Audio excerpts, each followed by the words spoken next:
Bismillahirrahmanirrahim. Assalamualaikum warahmatullahi wabarakatuh. Alhamdulillahirrahmanirrahim. Kita bersyukur pada kesempatan kali ini kita akan melanjutkan materi interaksi manusia dan komputer, dan ini adalah materi terakhir berkaitan dengan organisasi website.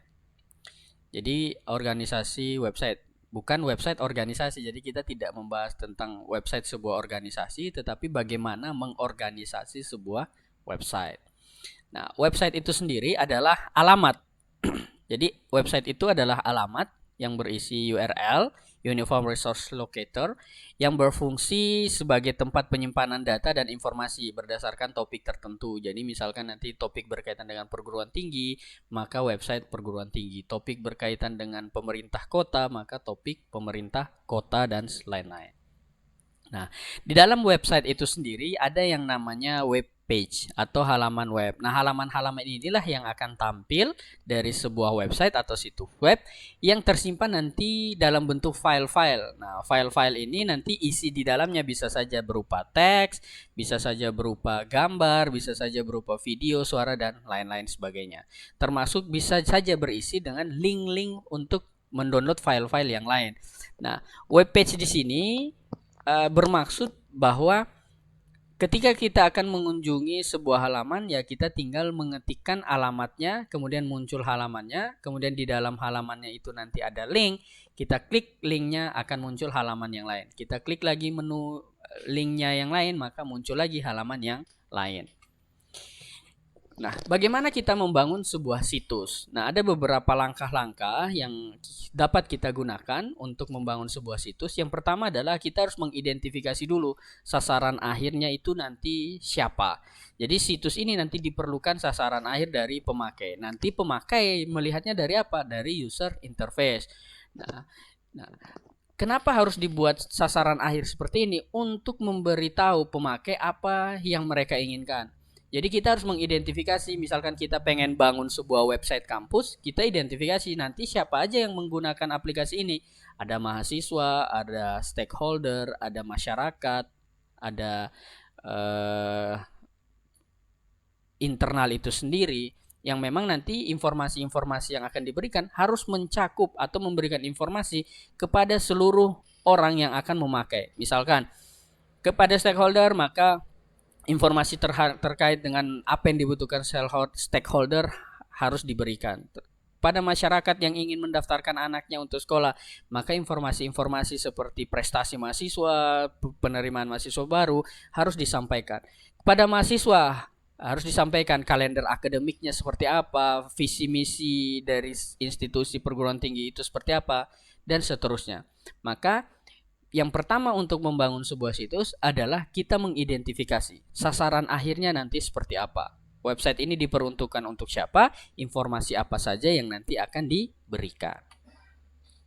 Selanjutnya adalah setelah kita tahu siapa yang nanti akan menggunakan website tersebut, kita mulai mendaftarkan daftar topik-topiknya. Nah, daftar topik-topiknya ini bisa saja didapatkan dari brainstorming. Jadi mendapatkan pendapat-pendapat orang-orang yang terlibat di dalamnya, kemudian mulai mendaftarkan topik-topiknya apa-apa saja. Jadi topiknya misalkan tentang visi misi, tentang kurikulum, dan lain-lain. Jadi topik-topiknya itu apa saja, semua diflorkan di sana. Setelah dapat topik-topiknya, baru kita mulai mengorganisasi atau mengorganisir isinya. Ya, dari topik-topik yang tadi sudah ada, kemudian kita kelompokkan menjadi item-item dalam sebuah kategori. Misalkan nanti ada kategori fakultas. Nah, di dalamnya ada fakultas-fakultas apa saja. Kategori mahasiswa. Nanti di dalamnya kita kategorikan informasi tentang mahasiswa sarjana, tentang mahasiswa pasca sarjana.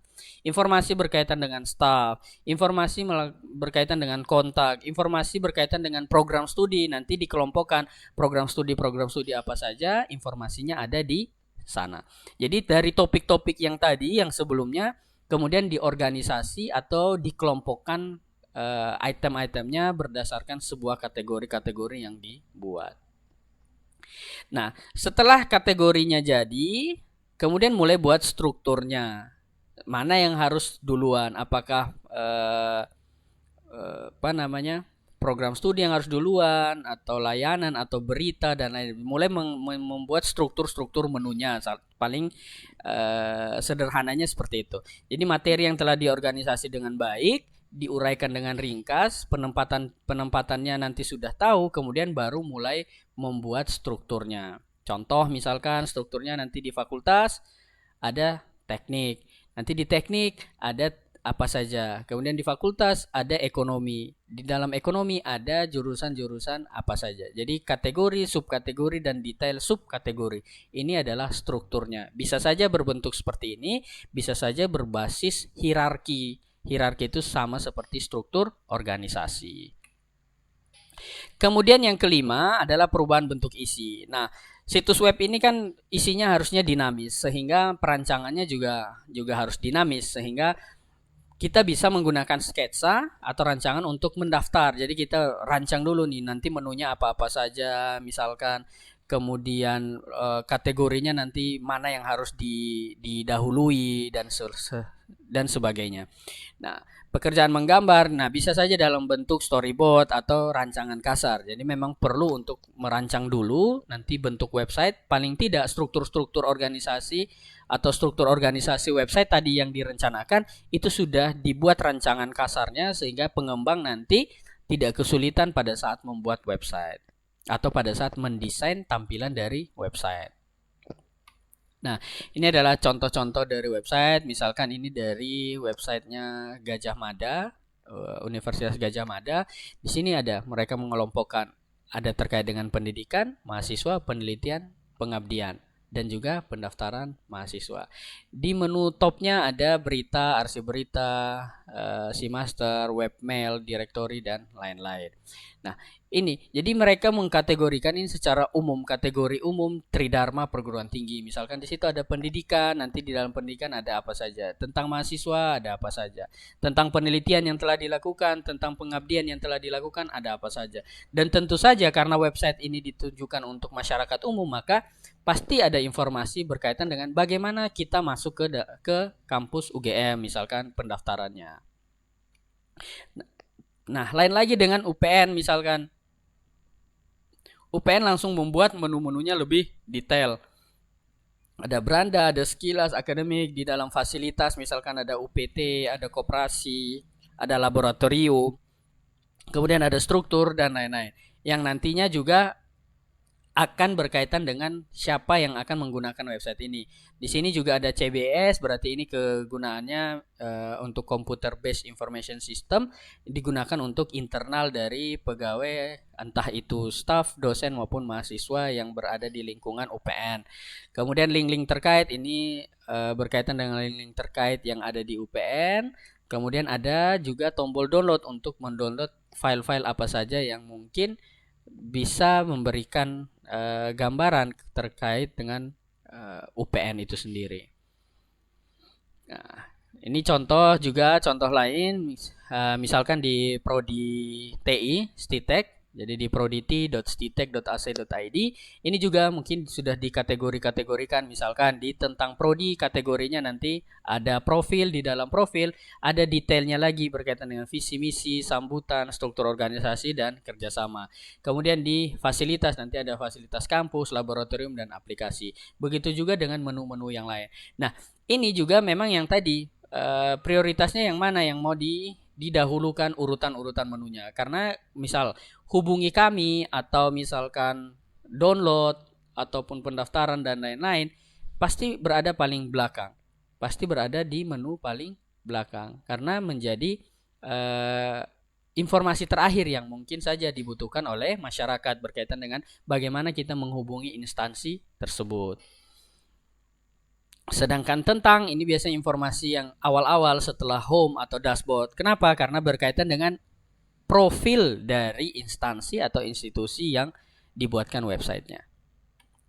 Nah, lain lagi dengan pemerintah Kota Bontang. Kalau websitenya Kota Bontang kita buka bontangkota.go.id, maka akan muncul portalnya. Nah, portal-portal ini sudah ada kategori-kategorinya. Kenapa? Karena di Bontang sudah menerapkan sistem informasi terintegrasi, semua akan masuk melalui bontangkota.go.id. Misalkan roadmap, TIK Kota Bontang, Smart City, layanan administrasi, tinggal kita klik icon dan lain-lain, maka akan menuju ke halaman yang diinginkan. Misalkan di sini ada berkaitan dengan COVID-19, data COVID-19. Kita klik data COVID-19, dia akan muncul ke guguscovid.bontangkota.go.id. Nah, di dalam Gugus Covid ini ada website lagi. Website dengan menunya sendiri, ada kategorinya bansos, misalkan nanti di dalam bansos itu ada pemerintah pusat, provinsi, daerah, ada donasi, informasi, kebijakan, dan juga ada kontaknya untuk berhubungan dengan COVID-19 yang terjadi di Kota Bontang.